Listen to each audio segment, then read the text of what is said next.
घने दरख्तों के बीच कुछ ऐसे मकामी कबाइल आबाद हैं जिन्होंने अपने घरों को इस तरह बनाया है कि वो देखने में यूं लगते हैं जैसे आसमान पर तैर रहे हों। दूर से देखें तो ऐसा महसूस होता है जैसे दरख्तों के दरमियान कोई परिंदों के घोंसले लटक रहे हों। लेकिन हकीकत यह है कि ये घोंसले नहीं बल्कि इंसानों के बनाए हुए मकानात हैं जिन्हें मखसूस कबाइल नस्ल दर नस्ल तामीर करते आ रहे हैं। ये घरों की तामीर एक कमाल फन है। पूरा ढांचा हाथों से तैयार किया जाता है। जंगल की मजबूत लकड़ियां, बेलें जो रस्सी का काम देती हैं और खजूर के चौड़े पत्ते जो छत को ढांपते हैं, सब मिलकर एक ऐसा घर तख्लीक करते हैं जो न सिर्फ रहने के काबिल होता है बल्कि मौसम की सख्तियों को भी बर्दाश्त करता है। इन घरों को बनाने में कोई कील, सीमेंट या लोहा इस्तेमाल नहीं होता, बल्कि सिर्फ कुदरती वसाइल और इंसानी मेहनत से ये शाहकार वजूद में आते हैं। इन घरों तक पहुंचने के लिए दरख्त के तनों को तराशकर सीढ़ियों की शक्ल दी जाती है।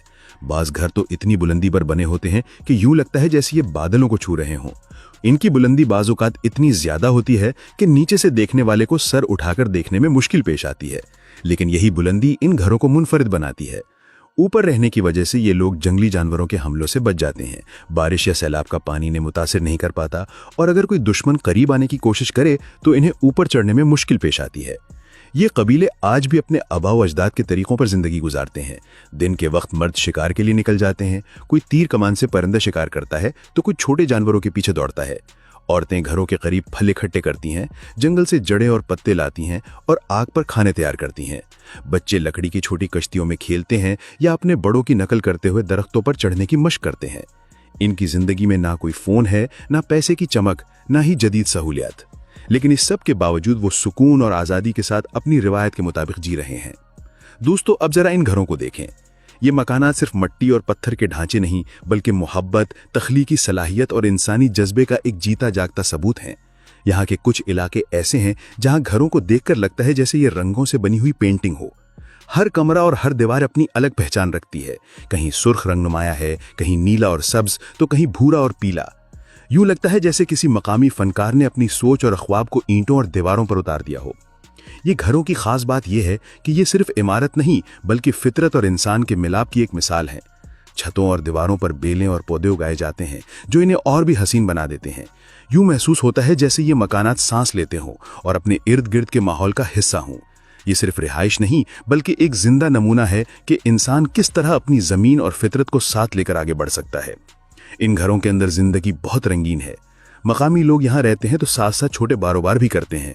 कुछ कमरे रिहाइश के लिए हैं, कुछ को बाजार या दुकानों में बदल दिया गया है जहाँ लोग रोजमर्रा की खरीदारी करते हैं।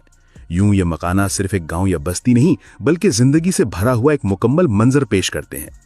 तो दोस्तों, अब बात करते हैं टाइबे गांव के बारे में, जो बर्किना फासो के पहाड़ी इलाके में वाक़ है और अपनी खूबसूरती की वजह से दुनिया भर में मशहूर है। यहाँ के घरों को देखकर यूं लगता है कि जैसे किसी ने रंगों से किले बना दिए हों। ये मकानात मट्टी और पत्थर से तामीर किए जाते हैं और इनकी दीवारों पर महिलाएं अपने हाथों से हैरत अंगेज डिजाइन बनाती हैं। कहीं ज्योमेट्रिक शक्लें, कहीं रंग भरंगे फूल और कहीं रिवायती नुकूश। ये सब कुछ इन घरों को मुनफरिद और जादुई बना देता है। ये घरों का फन सिर्फ देखने के लिए नहीं बल्कि हर डिजाइन के पीछे एक कहानी और एक अलामत छुपी होती है। मकामी लोग इन डिजाइन के जरिए अपनी तारीख और सकाफत को जिंदा रखते हैं। अगरचे ये घर मौजूद सहूलियात से खाली हैं और जगह भी महदूद है, लेकिन इनकी खूबसूरती और इनफरादियत ऐसी है कि सयाह दुनिया के कोने कोने से इन्हें देखने आते हैं। ये पहाड़ी गांव सिर्फ रहने की जगह नहीं बल्कि एक जिंदा म्यूजियम है जो हमें ये दिखाता है कि इंसान मुश्किल हालात में भी अपनी जिंदगी को आर्ट और तख्लीक से कितना हसीन बना सकता है। जी तो प्यारे दोस्तों, आपको बुर्किना फासो के ये अनोखे और रंगीन घर कैसे लगे? क्या आपने कभी सोचा था कि अफ्रीका के एक छोटे से मुल्क में इतने हसीन और जादुई मकानात मौजूद होंगे? जरा तसव्वुर कीजिए, अगर आप खुद इन घरों के सामने खड़े हों तो कैसा तजर्बा होगा। क्या आप भी कभी अपनी आंखों से इन घरों को देखना चाहेंगे? अपनी राय हमें कमेंट्स में जरूर बताएं, क्योंकि आपकी राय हमारे लिए सबसे कीमती है। अगर आपको ये वीडियो पसंद आई हो तो लाइक और शेयर करना मत भूलें, ताकि ये खूबसूरती सिर्फ आप तक महदूद न रहे बल्कि आपके दोस्तों तक भी पहुंच सके। और हाँ, चैनल को सब्सक्राइब जरूर कीजिए ताकि हम आपके लिए ऐसी मजीद हैरत अंगेज कहानियां और मालूमाती सफर लेकर आते रहें। याद रखें दोस्तों, आपका एक छोटा सा लाइक, कमेंट और सब्सक्रिप्शन ना सिर्फ हमें खुशी देता है बल्कि मजीद मेहनत और नई वीडियोस बनाने का हौसला भी फराहम करता है। तो साथ रहिएगा और देखते रहिए ऐसी ही दिलचस्प और दिलकश कहानियां सिर्फ हमारे साथ।